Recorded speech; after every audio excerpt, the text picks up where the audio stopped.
Welcome to Study Buddy, meditation philosophy for the heart of your practice. This is a live online discussion of ancient yogic texts amongst meditation practitioners in the Shambhavananda yoga tradition. My name is Acharya Satyam, a resident teacher at Konalani Yoga Ashram in Hawaii, and I welcome you with love and respect. So we've got a couple of agenda items to look at here tonight. We're going to be finishing up with Dharana 1 with a little emphasis on Ham Sah, which I'm really looking forward to, and some quotes from Muktananda's book I Am That. And anyway, we'll get to that in a moment, and then I have to sort of talk a little bit about where we left off with, because there was a little sort of like translation issue that I ran into that I wanted to sort of clarify. So I'm going to jump to that first, and then we'll sit together for a little bit. So there was this term, the Deva Sing, okay? And it came up in class, and it actually ended up becoming a part of our focal points, like where we were keeping our attention. That's why this sort of became a thing. If you look at the text that I was interpreting from, I'm not going to read all these, but Deva Sing, Swami Muktananda, and Swami Lakshmanju, they all talk about this Deva Sing, and they're like, it's 12 fingers from the tip of the nose. Sometimes the tip of the nose, they say, to the outer space of where expiration ends in the body. So I'm like, oh, expiration ends here. Muktananda is saying it's the external heart. And I was like, oh, look, it's right here. And then Swami Lakshmanju just basically saying 12 fingers. So nobody was really saying where that 12 fingers measured to. And so with further research, and I actually talked to Babaji about it too, that 12 fingers is actually measuring to the crown of your head. So that this semicolon, which is the heart at the bottom of the Visarga and the top, it makes a lot more sense. And so our awareness would be oscillating here from the crown to the heart. So I have to apologize based on what I had. I did the best I could, but I definitely misinterpreted it a little bit. I will say that the concept of there being an internal and external pulsation, for me, still made the meditations very productive, because I think in the end, that is the pulsation that it's going for. Part 2 of an explanation now coming up. So I checked in with Babaji about that. And while I was checking in with them, I just said, here's the practice as it's described in the Dharana. Does this feel like a productive practice for us, for our Sangha to do? And he actually said that he wouldn't necessarily recommend that prescribed practice for at this stage in this format, etc.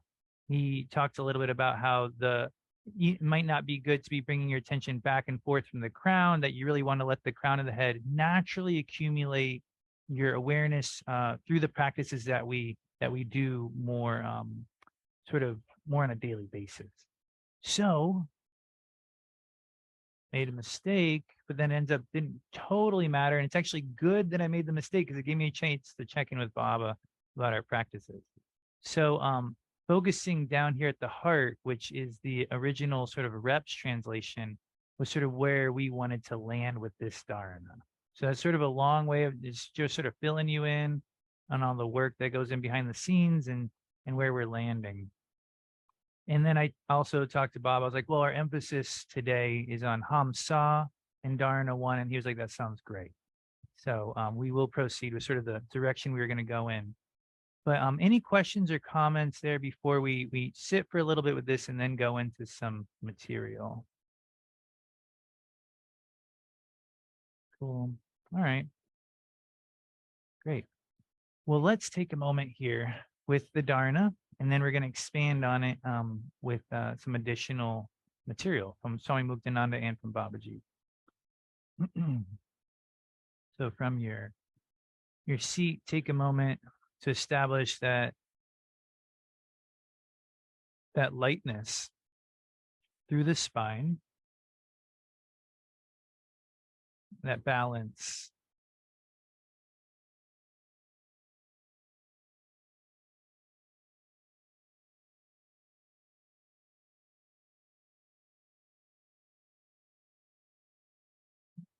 Babaji emphasized today when we were talking about this the power and the need for really all of our practices to help us find a state of relaxation.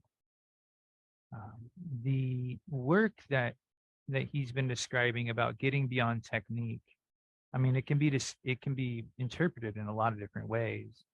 But today it was very clear that the reason we're reaching beyond technique was so that we can relax our mind, was so that we can relax and sink into this natural state, which is what our work today with Hamsah is going to be about. But here, before we go into any material, just try to feel within yourself. Let each breath be a little bit more relaxing than the one before it. Let yourself imagine and visualize relaxing.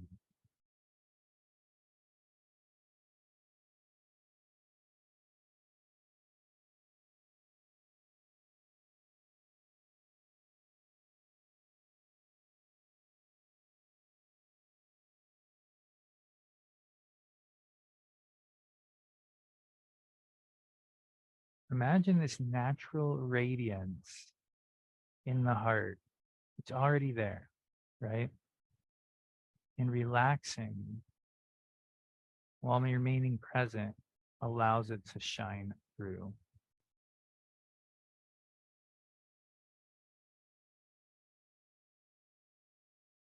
It's already there. It's probably one of the most important teachings of the yogic tradition, the thing that really sets it apart. We're just uncovering, we're recognizing, we're realizing.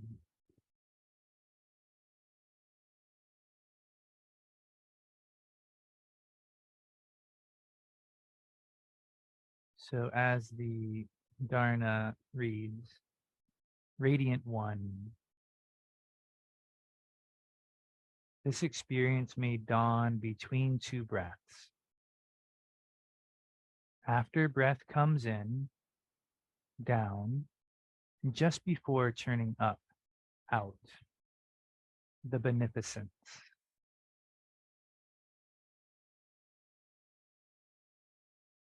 After breath comes in, down, so feel the inhale as it sort of comes down and fills the heart, and just before turning up and out.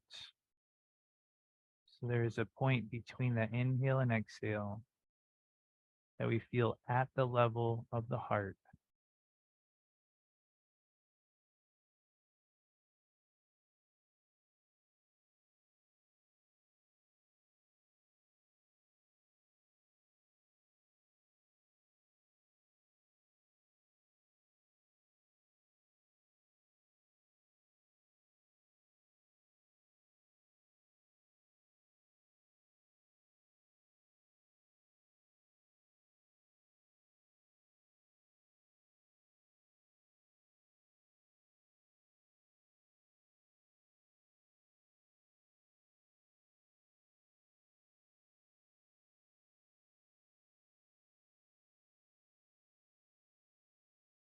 There's a fullness, an experience of fullness here described in the text, a beneficence.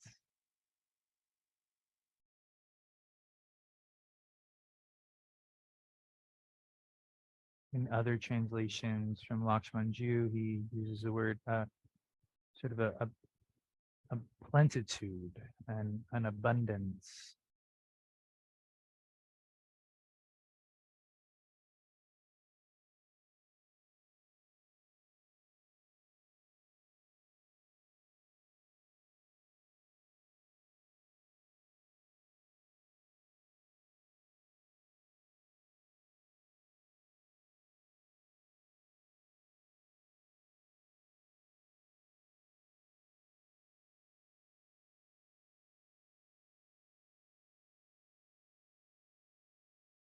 You can allow the eyes to open and just sort of reflect on that experience of trying to relax really deeply together.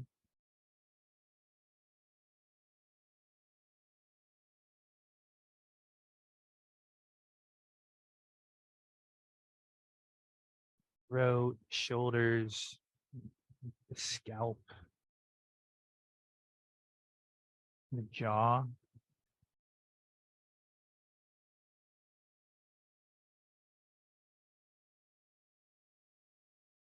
As we look a little bit further into this dharana together. And so uh, we'll begin with some footnotes from Deva Singh that are echoed in Swami Lakshmanju and Muktananda's writing on this dharana.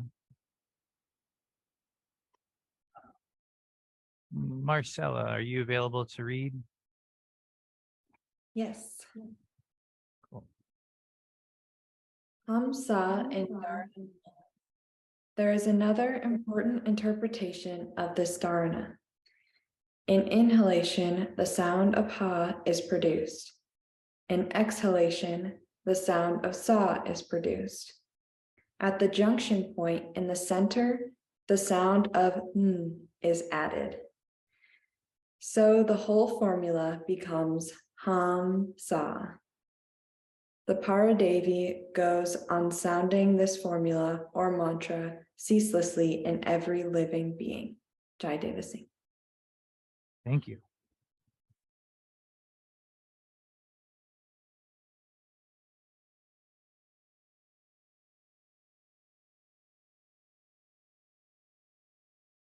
So here we see a familiar practice, and you could even say, do we see the origins of that familiar practice in this ancient text, literally given by Shiva and Shakti to us? We see that the sound of the inhale is ha, the sound of the exhale is sa, and that there's this sound in the middle that creates the mantra we're familiar with. And then this interesting note that I'm going to sort of expand a little. The Paradevi, so the goddess or Shakti, goes on sounding this formula or mantra ceaselessly in every living being. Sounding this mantra ceaselessly. That is definitely something that is the focal point of the Hamsah mantra. I wanted to read a little story from Swami Muktananda. He used to describe this this point, this idea that this mantra is sounding and that we're really trying to hear it. All right, so there it is. So once there was a king, King Janaka. He was sitting on the bank of a river, repeating Hamsah at the top of his voice, repeating it out loud, Hamsah. A sage named Ashtavarka happened to be passing by. He was a great knower of truth and enlightened being. When he saw Janaka, he was surprised. He knew that Janaka was a being with great understanding, so he wondered, why was he repeating Hamsah in this manner? Great beings do not teach only through philosophical discourses, Swami Muktananda says. They use many subtle means to make their point. Ashtavarka watched Janaka for a while, wondering how he should instruct him. Then he had an idea. He sat down. In one hand, he had a water bowl, and in the other hand, he had a T-shaped stick, which yogis use for support in meditation. He began to say very loudly, "This is my water bowl. This is my yoga stick. This is my water bowl. This is my yoga stick." King Janaka began repeating his mantra even louder. So the sage began to repeat his mantra louder yet. After a while, King Janaka became annoyed. He opened his eyes and asked, "Oh, brother, what are you doing?" What are you doing? Asked Ashtavarka. "I am repeating the mantra Hamsah," Janaka said. Ashtavarka said, "I am also repeating a mantra. I am repeating, this is my water bowl. This is my yoga stick." The king said, "Have you lost your brains? Who told you that the water bowl and the yoga stick don't belong to you? Why do you have to keep shouting on and on about it?" The sage replied, "It seems to me that you are the one who lacks understanding. Who told you that you are not that? Why do you have to go on repeating that you are that? When Janaka heard this, he suddenly realized that he was that, and that he did not need to go on repeating Ham Sah in this manner.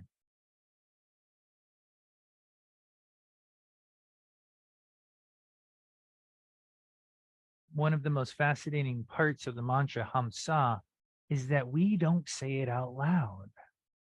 Don't you think that's interesting? Every other mantra, but we don't say this one out loud. It is repeating itself, and we're really listening for it. Yes, of course, we are repeating it in our minds and in our hearts, but there's something different going on here.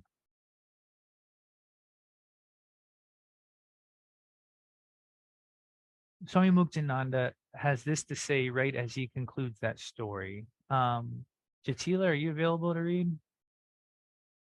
Or can I pass it over to Shar? I haven't heard from Shar in a while. It's so good to see you. Hi. Yeah. Okay. Yeah, I think I got it. Go ahead. This is what we also need to understand. Hamsah is not a mantra that you merely repeat. What you have to do is become established in the awareness of the mantra going on inside you, in the goal of the mantra, in the pulsation which exists in the space where the syllables arise and subside. So we are trying to tune into it. And that is a very unique part of the practice of Hamsah. And something that I feel like Babaji is constantly inviting us to explore in our practice, this concept of non-doership, this concept of relaxing and letting something else occur to come through. And so I have a quote here from Babaji as well that sort of continues with this concept. Rajanima, are you available to read this next one? Sure. It cuts off a little bit at the bottom of my screen, but I'll see what I can do. There we go. All right. Instead of forcibly trying to control your breath, develop the ability to experience and witness it. Follow your natural breath flow, and attach it to the mantra Ham Sah. A person who breathes approximately 26,000 times a day. If you can be aware of your inhalation and exhalation, you will make progress in meditation. When you can control your breath, you can control your mind. But first, you have to become aware of the breath. Don't use any forceful practices. Make friends with your breath and be aware of what it is doing in different situations. When you have a certain experience, such as fear, anger, or bliss, you will find that your breath will concentrate in a certain area. If you start to pay attention, you will gain some wisdom. Thank you so much.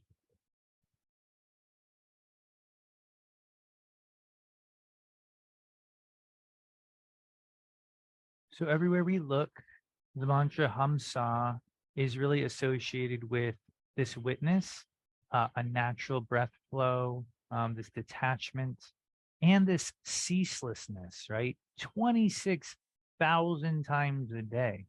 I mean, that's an incredible amount of quote unquote mantra repetitions, that are occurring constantly. So, and then how the Dharana also described Shakti as expressing itself ceaselessly. So let's take a couple minutes to sit with this. We'll take a couple minutes to write, and then we'll share a little, because I'm actually really interested in your understanding and your experience of this ability, this capacity to really watch and to listen. So make yourself comfortable.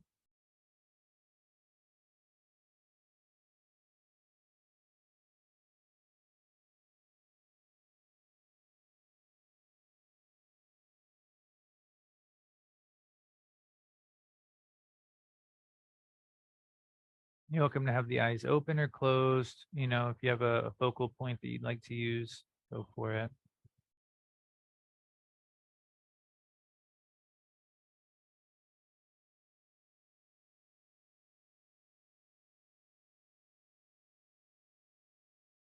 So coming back to the original Dharana from Paul Reps. Radiant one, this experience may dawn between two breaths.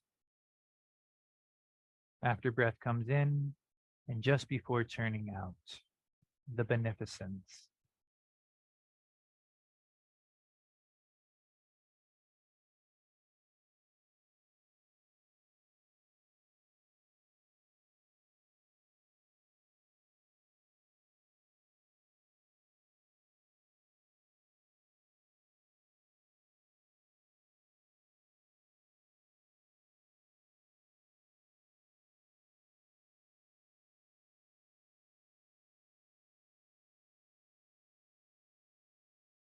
Hamsah means I am that. Babaji recently said in satsang, the that it refers to is something we must directly experience. Muktananda also says that it's not the personality, of course, it's this bigger self.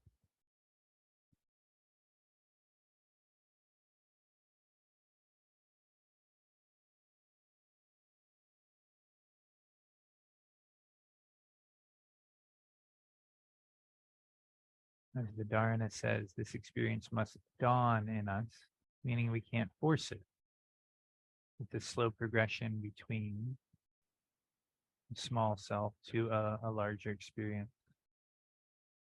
And so try to feel there in the heart this ceaseless expression of the self that's occurring. Ceaseless expression of the self.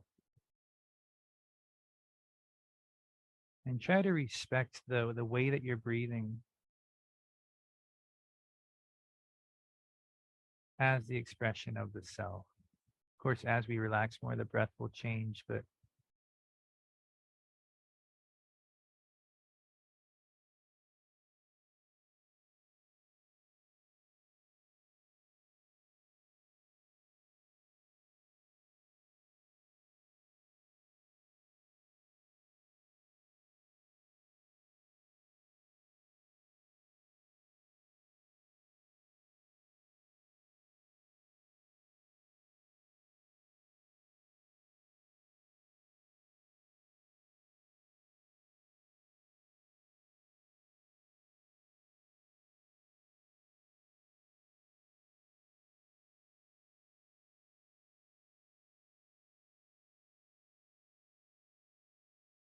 as you balance the breath, you balance the mind.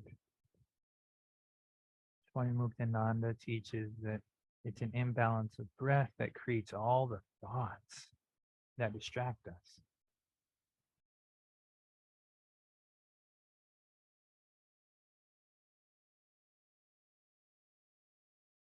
Feel this balanced breath.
And for the last minute, you can try inhaling through the nose, and you can also try exhaling through the mouth. This, I will admit, is slightly new for me, but it was mentioned today by Babaji as something worth trying. It might help some of us relax more deeply. So you're welcome to try that and feel its effect on you.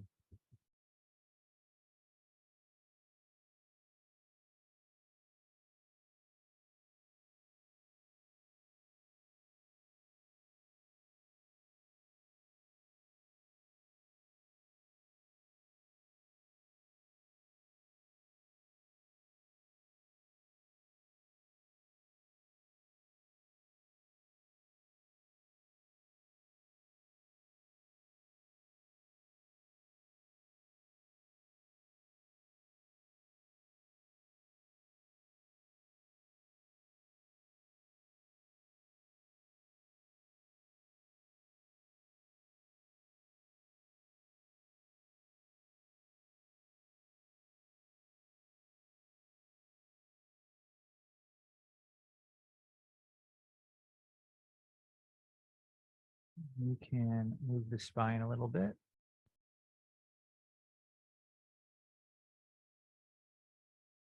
And so we've taken time to look at the text. We've practiced a little as we've gone. Now it's time to just let that experience that's inside of you share. Let the internal external experience start to merge by doing a little bit of writing. Just a couple minutes. Remember, the idea here is that as we attempt to feel that internal space and describe it, it sort of helps sometimes to give us clarity on it. Um, it's not for everybody, but it's definitely a practice that has supported me, and it sort of is a part of this jnana yoga practice. So a couple of minutes there to just reflect on your experience of that practice, or questions about it, questions or comments. Curious, how do you relate to it?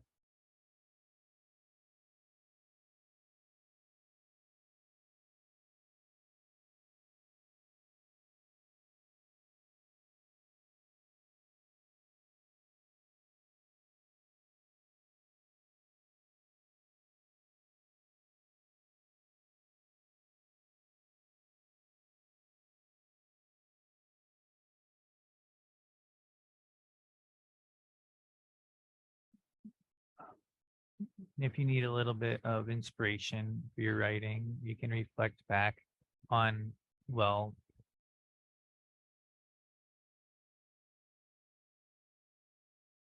the experience of Hamsah being something that you listen for instead of repeat. That's a pretty big part of the mantra. The ceaselessness of its repetition.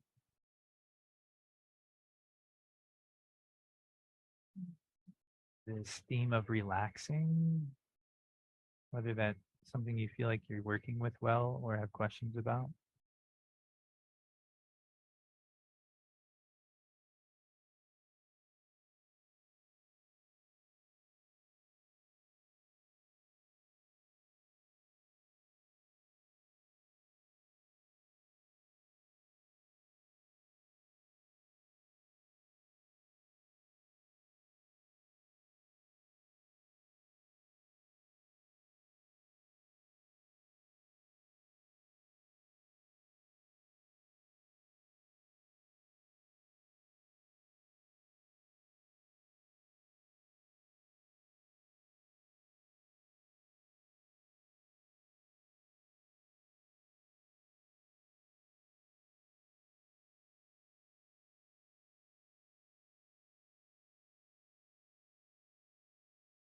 Take a moment to finish the thought you're on.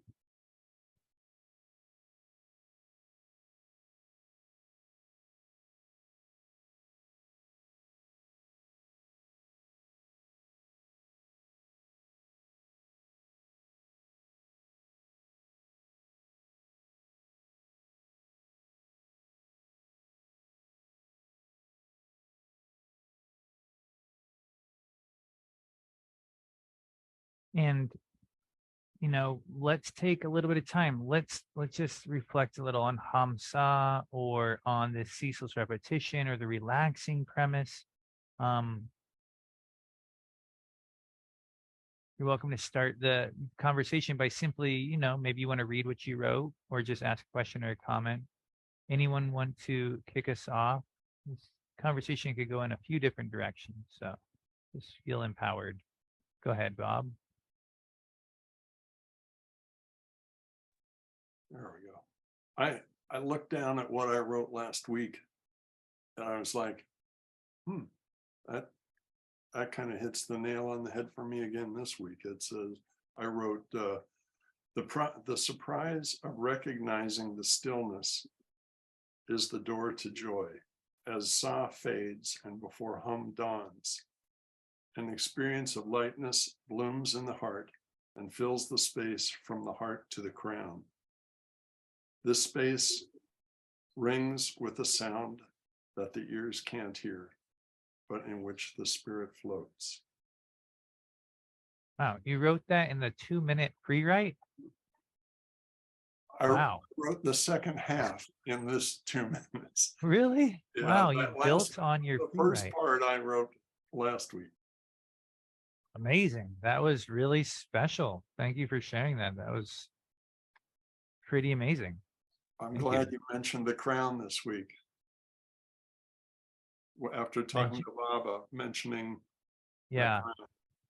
Oh, and by the way, I have to be spotlighted for recording purposes, but please, by all means, go up to the right-hand corner of your screen and click on gallery view to see everybody. So sorry about that technical just challenge.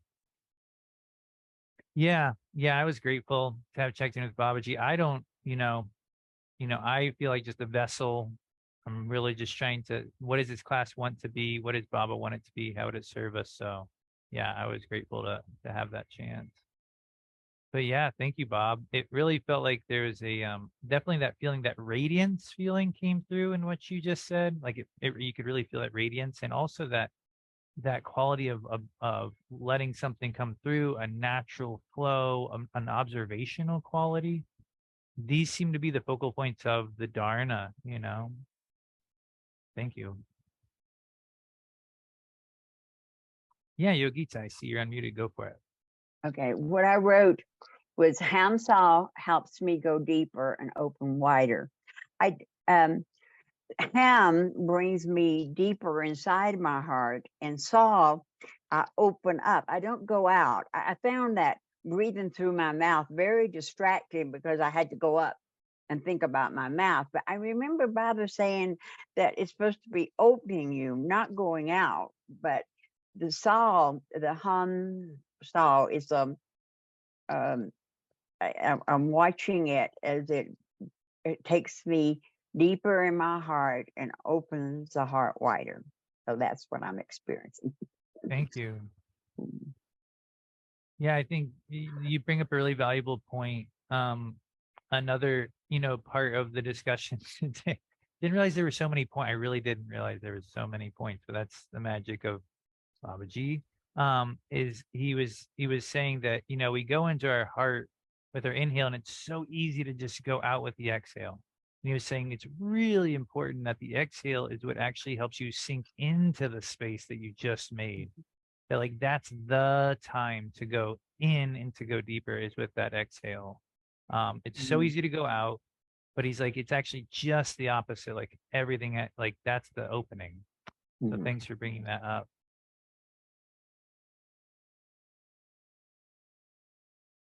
Yeah. Jaya.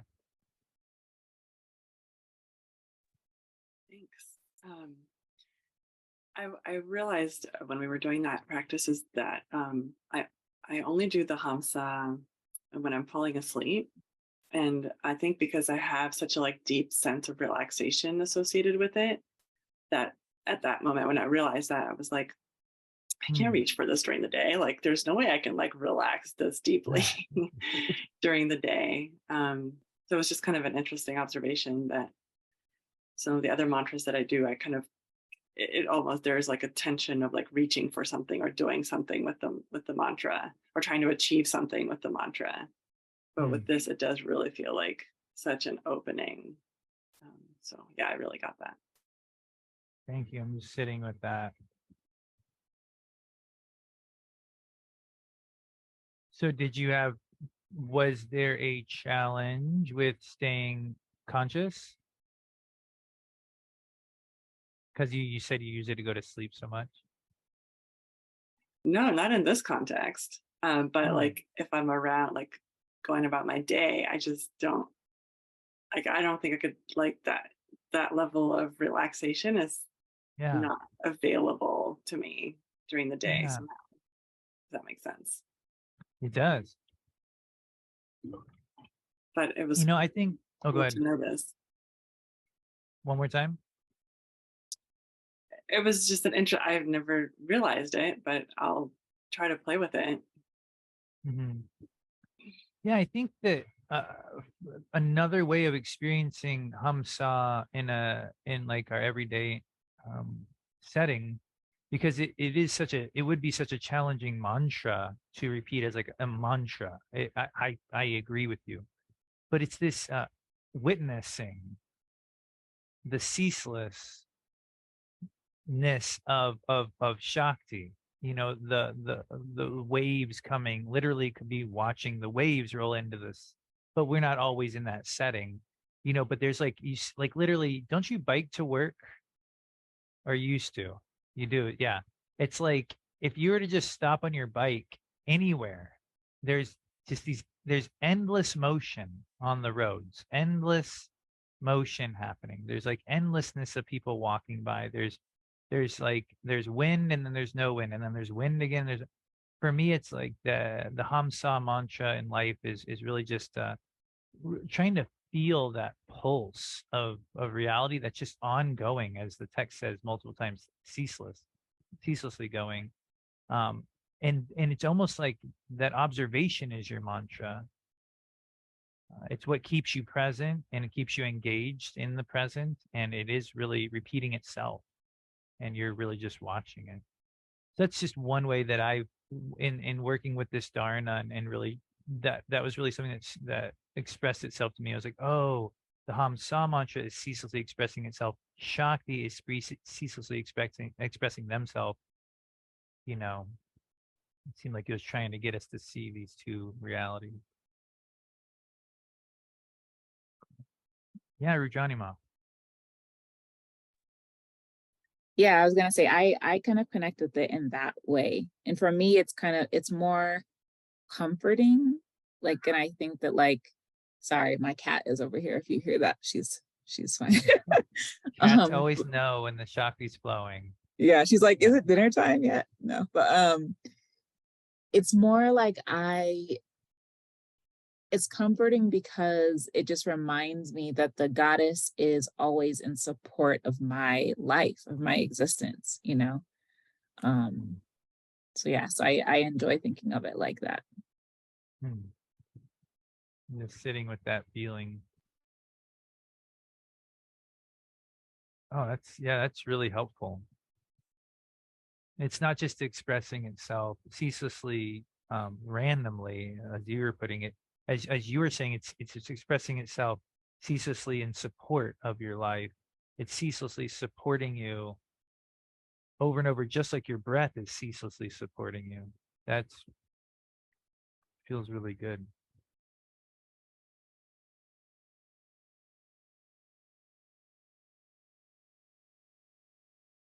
And there is that final term over here, the beneficence, which I really does have that same ring to it, that supporting, benefiting us.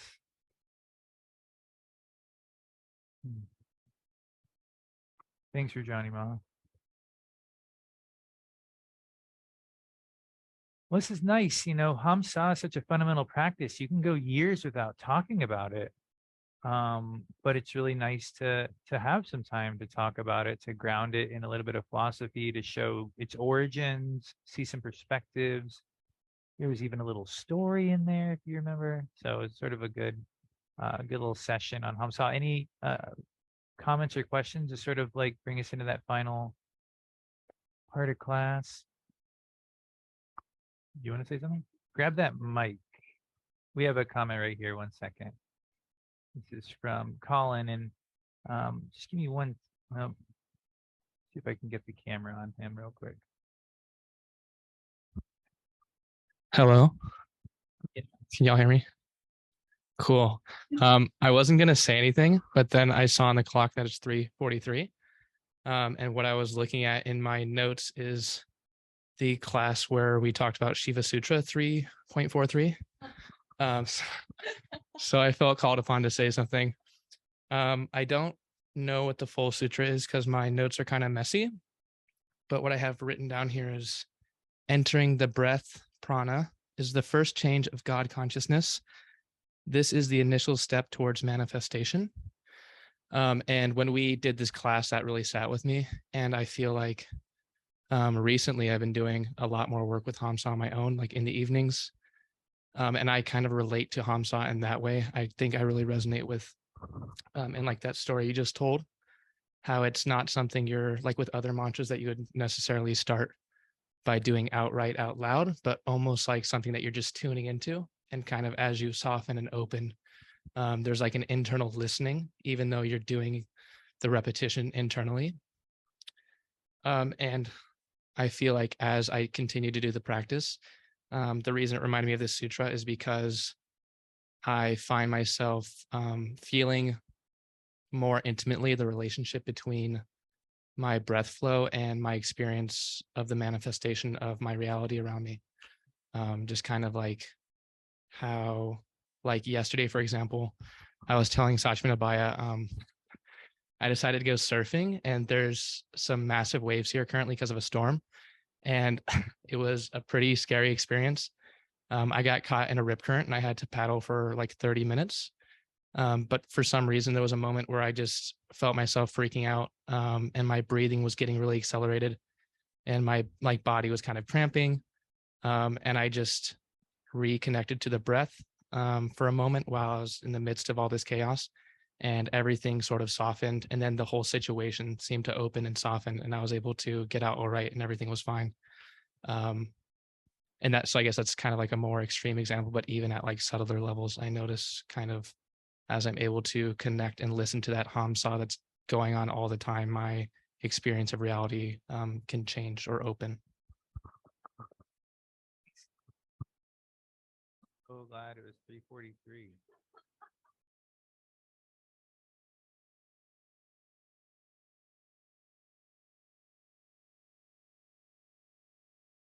In some quotes, I didn't quite make the cut for tonight because there's just only so many quotes I feel like we can fit into one class.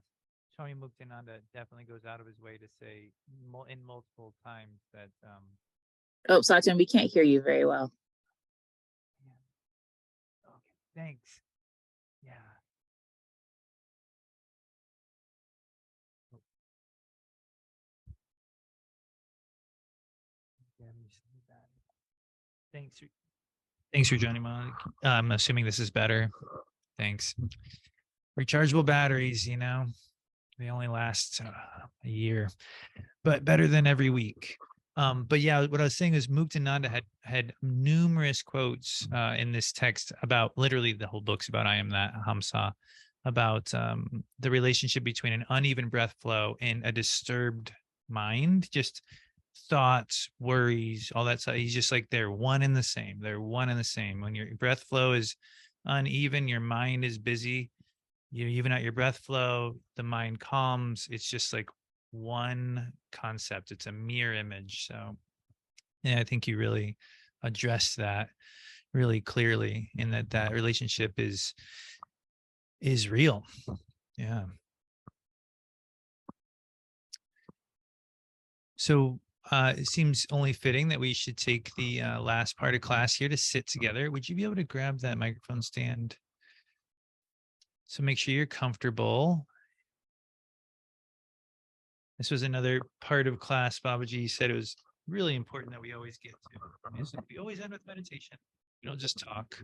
He's like, good. Okay. All right. Looks like this mic will work out all right.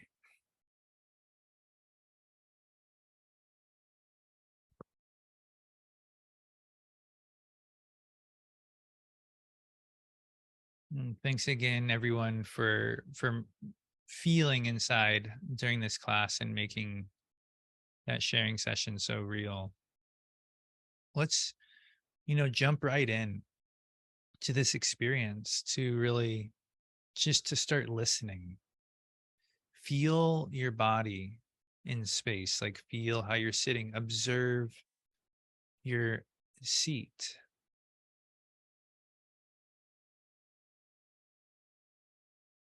When you observe your seat, you naturally know how to balance it, right? You wouldn't sit in an imbalanced way if you could see it. So observe your seat and watch yourself naturally find balance.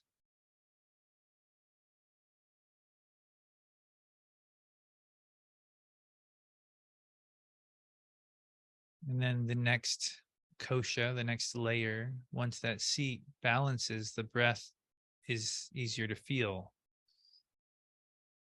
And it's really no different. If we can bring our awareness to the breath, we will naturally balance it without any doership.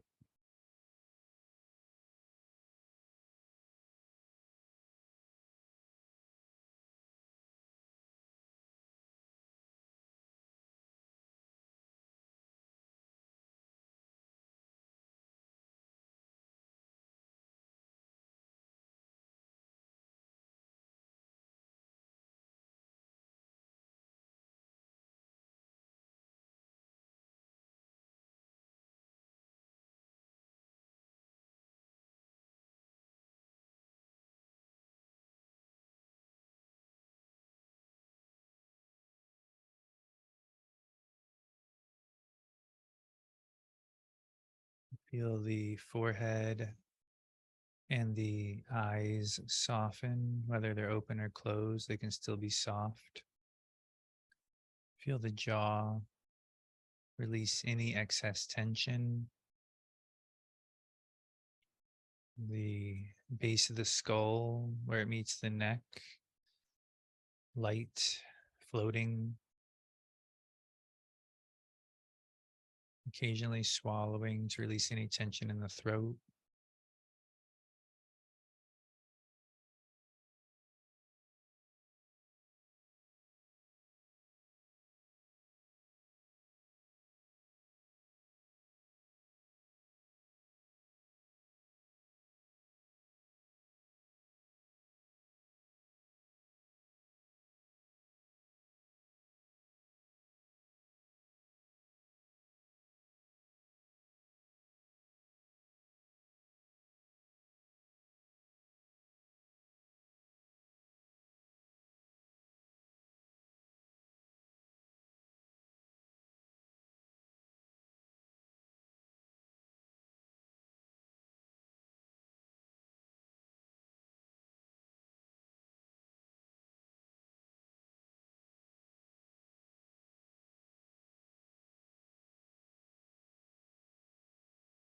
The Shakti is expressing herself in the form of your breath, ceaselessly supporting you,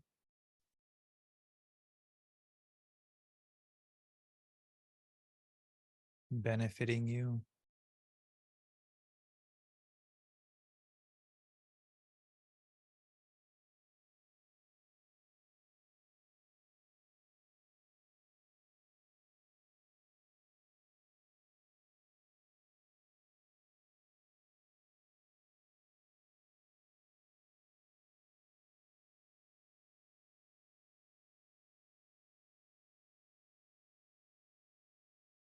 The inhale draws your awareness towards the heart, and the exhale is the opportunity to really sink into that space.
If you find yourself repeating the mantra willfully, like King Janaka,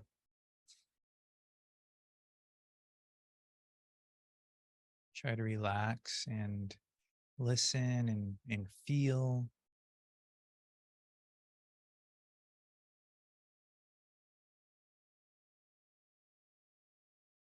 Relax that thinking mind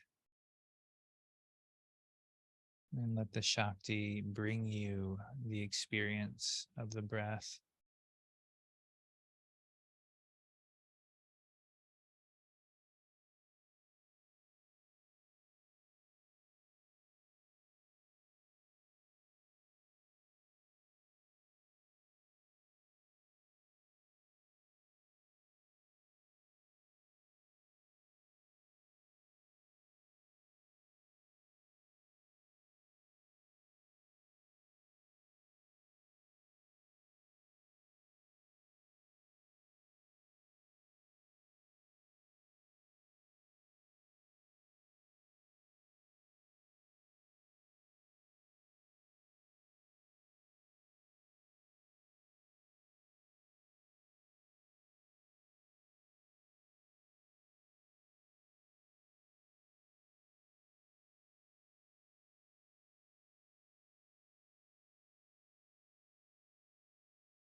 Allowing the spine to move in small circles, shoulders and neck relax.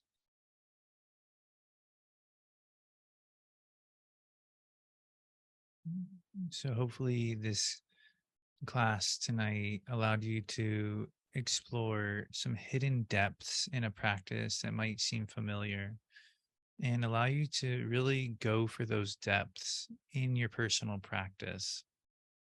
Times when we meet up like this are invaluable, right, for refreshing our practice. But the times in between these classes is when the depth of our practice, is really created. So hopefully this work with Hamsah can help you find that content, on a daily basis to take your practice to that transformational level. And I do have one little more announcement to make here. Gosh, that's really hard to read. I'm going to give it a background. How about that? Can you believe it's time for daylight savings again? Boy, here's the thing out here. We don't change our clocks. So this is going to mean that our class next week is going back to 7 p.m. Mountain Time. I feel like we just figured out when this class was starting. And so that is, it's a lot. We're juggling a lot out here as far as schedules and everything. So next week when daylight savings hits, this class has to stay the same time here in Hawaii because it's the only time our schedule will permit it. And it will move to this 7 o'clock time in Mountain. Any questions? And I'm handing this over to the supervisor to clarify. They don't need to see me. I just I know for some people here I am, the earlier times more convenient, like Marcella all the way there on the East Coast.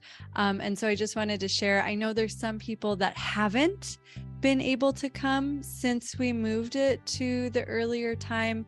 And so if you're disappointed, first of all, sorry. And it's almost like service to the other yogis that haven't been able to make it. So I'm sorry that it doesn't work for everybody all the time, but I know some people will be excited that they'll be able to join. So thanks for sharing with everybody.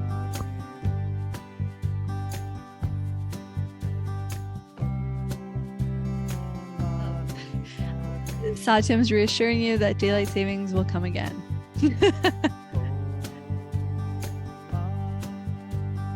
I'll let you go. Everybody's time is valuable. Thank you for those extra minutes. I will remind everybody about this thing on Facebook. Have a great weekend. Isn't it around the weekend? Yeah, have a great weekend. Thanks for being here.